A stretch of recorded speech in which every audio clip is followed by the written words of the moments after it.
my name is Belinda Colleen, and I'm here to talk to you about reselling. And the name of this video is that resellers agree size matters. Now, hopefully, you know I was talking about reselling. And the way size matters in reselling is in many, many different parts of the business. The size of the store matters. This is a huge debate that's always ongoing. I remember when I first started doing it, and then I started liking it, and I thought, okay, I'm going to make a commitment to this instead of just trying to get rid of a few things. And one of the first things I thought is, what size store should I have? I mean, how many items do I need to make this amount per month? So I started watching the YouTube people out there, and I realized that some of them had 16, 20,000 items, and and of course that blew my mind, and I knew that that was more than I wanted to handle. I knew I didn't want to get employees. So I thought, okay, that didn't help very much because I'm watching these YouTubers who all have huge stores. And then I heard a few other YouTubers that had smaller stores, like 1,000 or 2,000, and they seemed to be doing well. Some people won't tell you how many things they have in their store, and other people say it very loudly. And so I realized at that point that that was a simple question. It was overly simplistic to say, how many items do I need in my store to make $4,000 a month? There is no answer to that question. I mean, I think the problem that I tend to have sometimes, and I'm not alone, I'm sure, is I want someone to tell me hard, fast rules that work every time. And as most businesses are, there is a little bit of a formula, but it's not a definite formula because so much of it depends on you and what types of items you have in your inventory, quite frankly. If you have 20,000 pieces of junk in your inventory and when I say junk, I don't mean junk as much as I mean low demand products, that may not even be enough to make $1,000 a month if you've got a bunch of stuff that nobody wants. And that's why it becomes so key to know the audience, know what people are buying, and before you start just loading up your store. I was very guilty of that. I would go to all the sales and I'd buy as much as I could at a sale because I was like, okay, now I've got enough inventory to list for a month because I bought all these items. And I was thinking more about myself and getting it done and making it easy on myself than I was thinking about my customer. Always a problem, never going to help you out at all. And we all do it a little bit. I mean, of course, we're all looking for quality of life and we want to have a good time and enjoy ourselves while we do this. But if we have any need at all or just really want it so we can prove we didn't waste our time, if we want some income, we're going to have to tie it to high demand items or at least minimally demand items. I mean, I think for me, I have decided that I want things that are 50% sell-through rate. And I don't know if you're a beginner or a seasoned person that I'm talking to, but that basically means in a 90-day period, and eBay puts this number right at the top when you search. In a 90-day period, maybe 100 things were listed and 50 of them sold of the item that you're researching. That's a 50% sell-through rate. I can live with that because that means it might be in there 3 to 6 months. I'm okay with that. Now, I do hear a lot of YouTubers say, oh, if it's worth good money, they look more at the price they can get for that item eventually. And if they've got a lot of storage, capability and it's very easy for them and they don't even have to think about storage, then a lot of those people just buy things that they know eventually they'll make some good money on, and they may focus even more on price than they do on how fast they turn it around. I am not in that situation. I definitely have to think hard about storage. So that is the first thing where size matters in reselling. I definitely believe it does. Um, Now, of course, the size of your storage space also matters. And believe me, a lot of these things I'm going to talk about today, they're all interrelated. Um, in fact, the size of your inventory, the number of items that you have, and the size of your storage space are extremely closely related. Now, I know people that will try to, in fact, I'm doing it a little bit right now.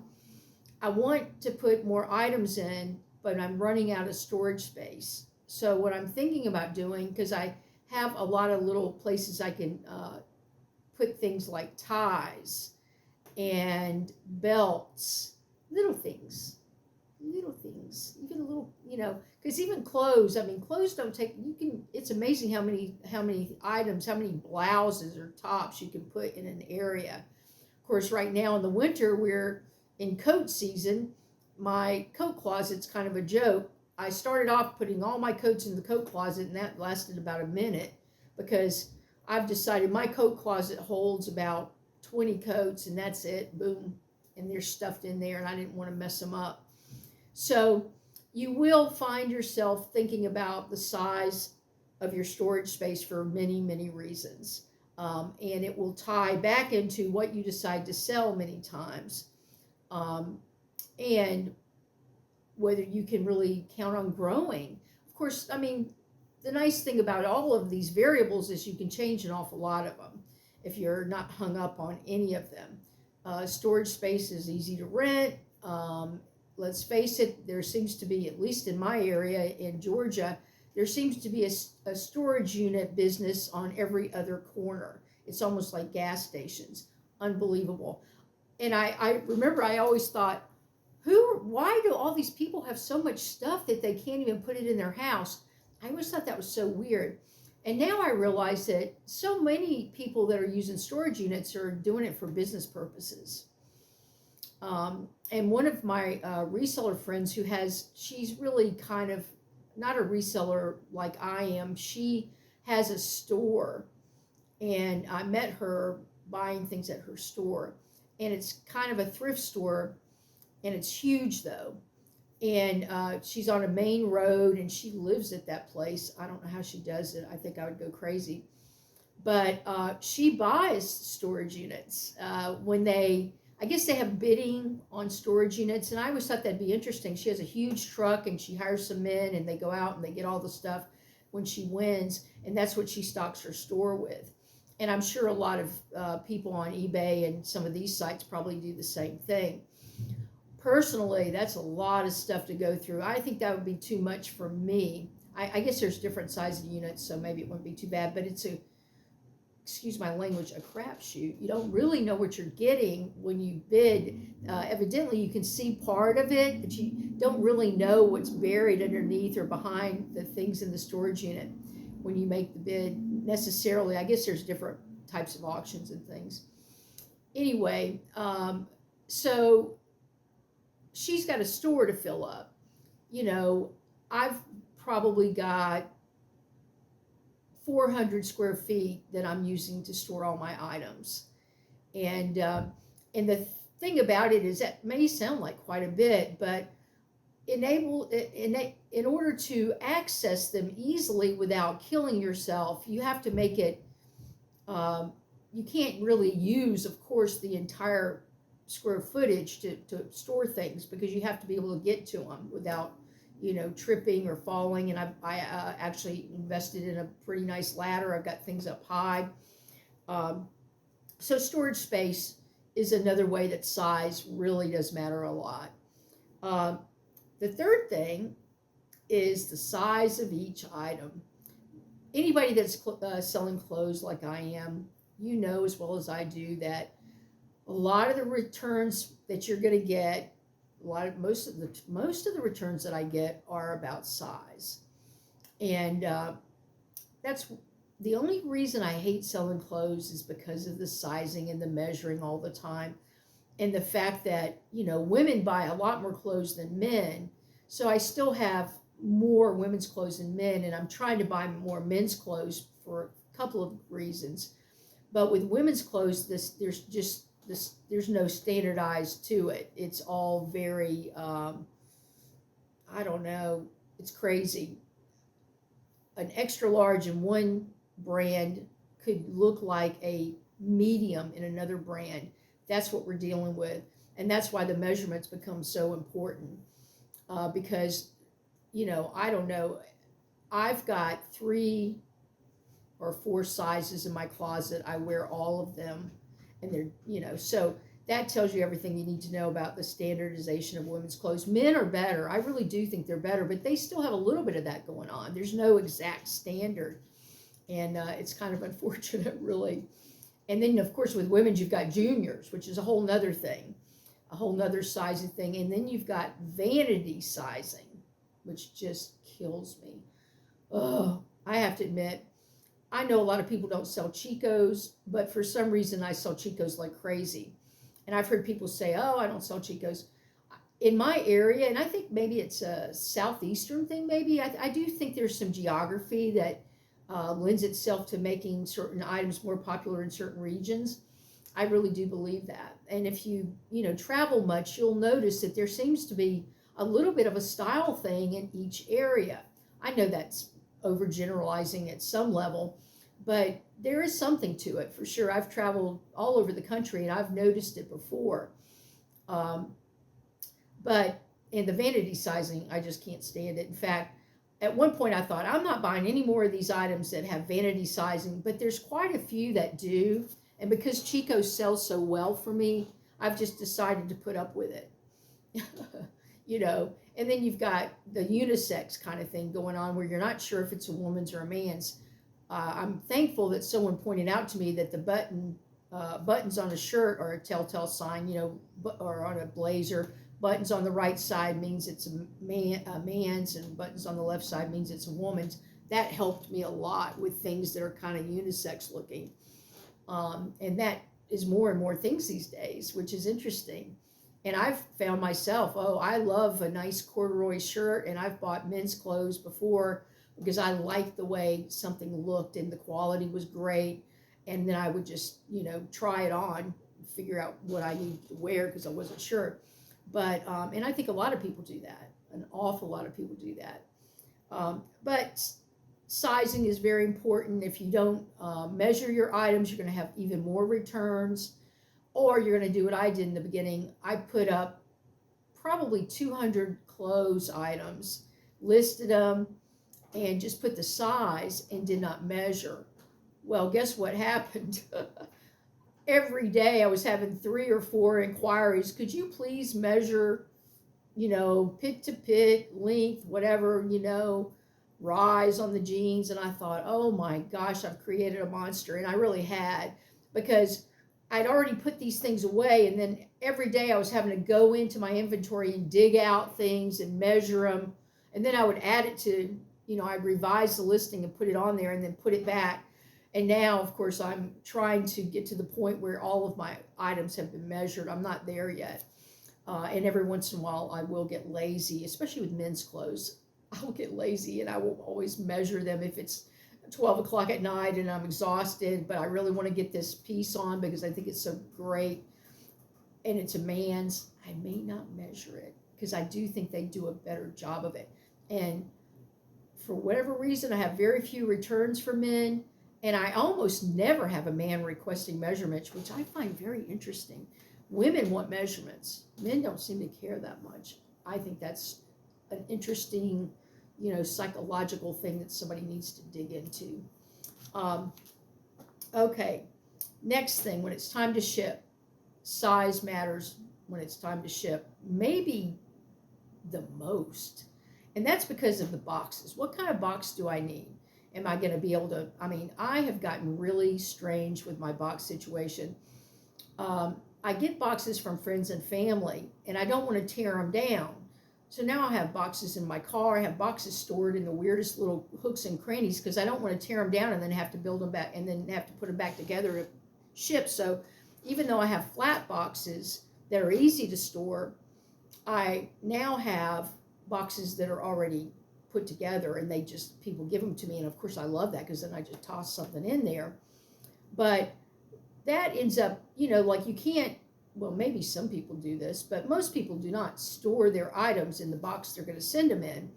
And so if you're like me, most of us, or a lot of us, just scrounge up a box when it sells, and hope that you've got the right size on hand. And if you don't, you may do what I call a Frankenstein box, which is you take a piece here and a piece there and a piece here, and you build that box, or you cut it down. I've cut down several boxes where I like Home Depot boxes because they're really sturdy. The only thing is they might be a little heavier. I did worry about that a little bit. But because they're moving boxes, so they are sturdy. But I can take a small Home Depot box and cut down the sides and fold it in a different place, and cut off the perforated part that was supposed to be the fold over, and put shoes in it. Because one of the biggest problems I have is with shoes, especially men's shoes, because they're so giant, and boots. Women's shoes, strangely enough, I end up having a lot of boxes that will fit like a size 8 woman's shoe or size 7, but I have a lot of trouble with the size 13 men's tennis shoes and boots and things like that, because the box is so much bigger. Anyway, so size matters when it comes to your boxes. It's amazing. This is a very, what's the word? I'm not sure what the word is. Somebody needs to help me out with this, but logistical. This business is all about logistics. It really is. It's all about, packing and buying and storing, and it's interesting that way, and it's such a new thing for me that I'm finding it interesting. I'm sure people that have worked in manufacturing or have had stores before. I mean, I was in a little tiny antique booth before, and that was so small that it was kind of negligible. I wasn't really, I just had a small space to work with, and I really enjoyed it, but it wasn't too big.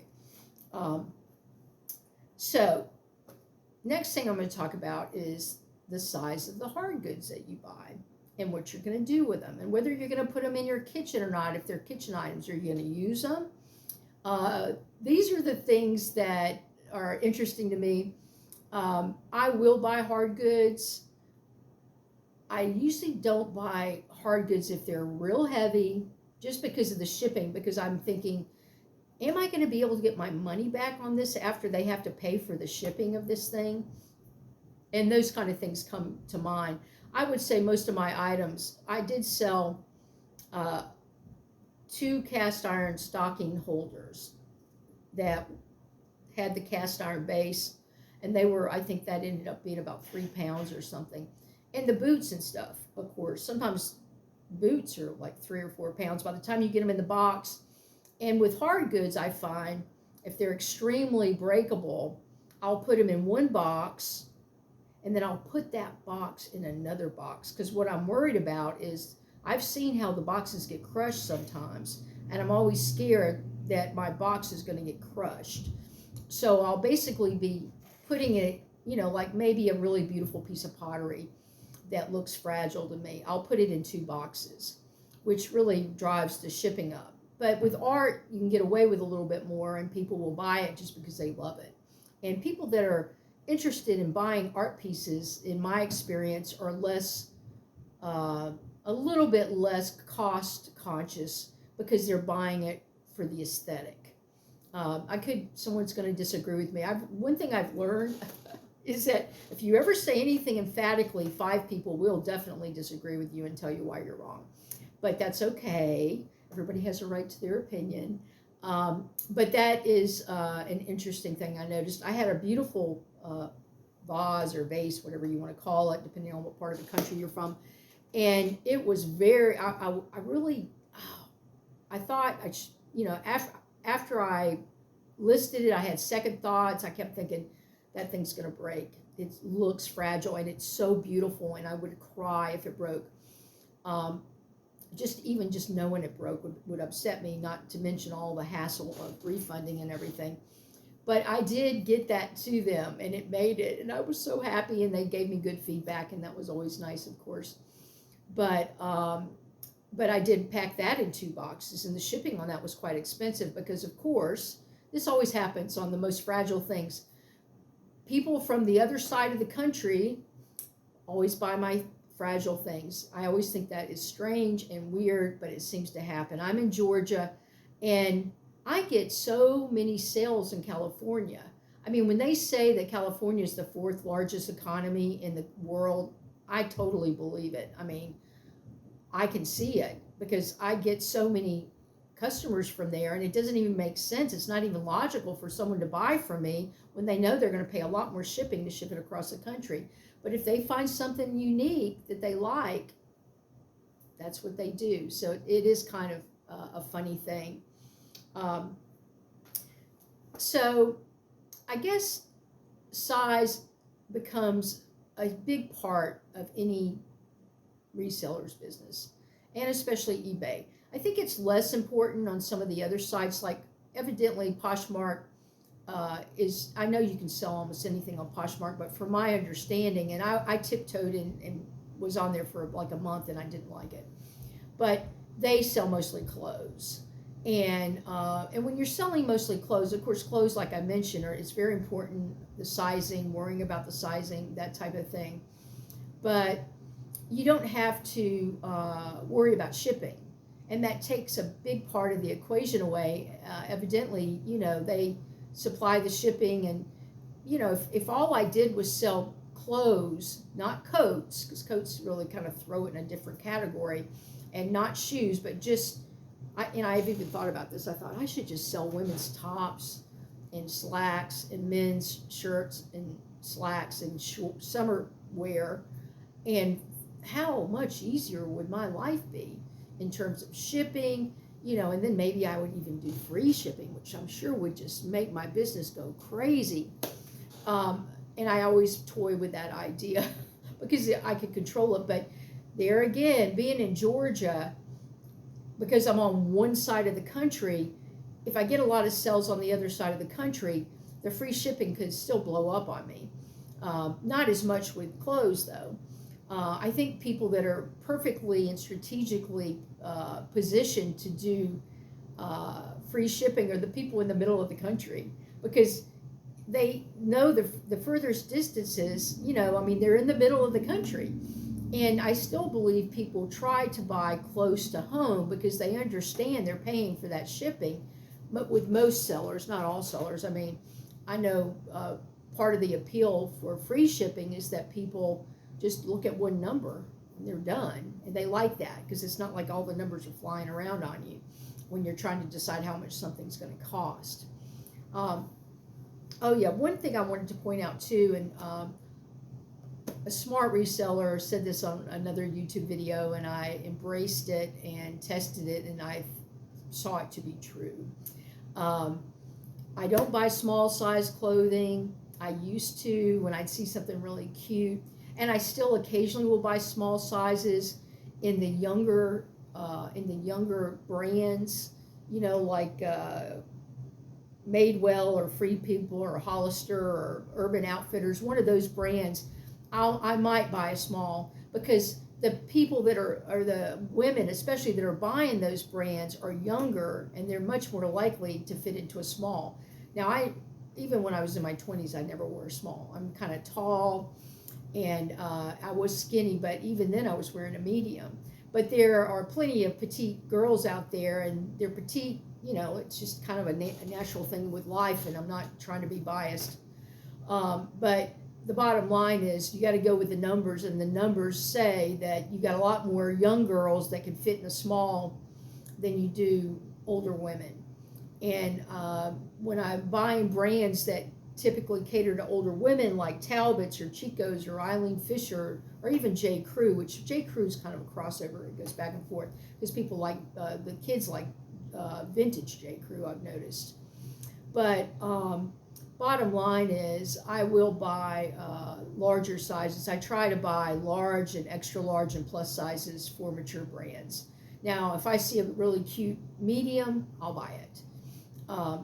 But I never buy an extra small, not even in the young girl stuff, because there just aren't that many people. Now, my mother, who is definitely, if she's my mother, she's an older person. She wears an extra small, and my best friend wears an extra small, and it's like I know there are teeny people out there, but in terms of just looking at the whole country, and I kind of did my own little experiment one time. I thought, okay, everywhere I go this week, I'm going to notice the size of people, and I'm going to look at what they're wearing. And it was kind of fun. I thought I was doing market research. And it was interesting, and it also helped me realize how much people, and it could have been where I was going too, but clothes are just so much more casual than they used to be. The sneaker market and the casual shoe market's gangbusters, and people just don't want the dressy shoes as much. And I had to even look at my own closet and say, well, you've got a lot of sneakers. You got a few pair of pumps left from your corporate days, but you barely ever wear those. And that's that, And of course, I'm retired, so I'm not working to go, I'm not, dressing for success or anything like that. I don't even know if people do that anymore. But I mean, I watch the commentators on the news stations and things, and they always look great. And I always try to figure out how wide the guys' ties are, so I know that, because that's been a question I've been having, because I want to buy ties for men now. And I have to figure out how wide that tie is supposed to be. And I asked a young man, and he said, it depends on the size of the guy. And I'm like, oh, okay, that was something I did not know. Anyway, but enough said, size does matter, and especially in reselling. Thank you for tuning in with me. I've enjoyed spending some time with you, and I hope to see you on the next video. Bye-bye.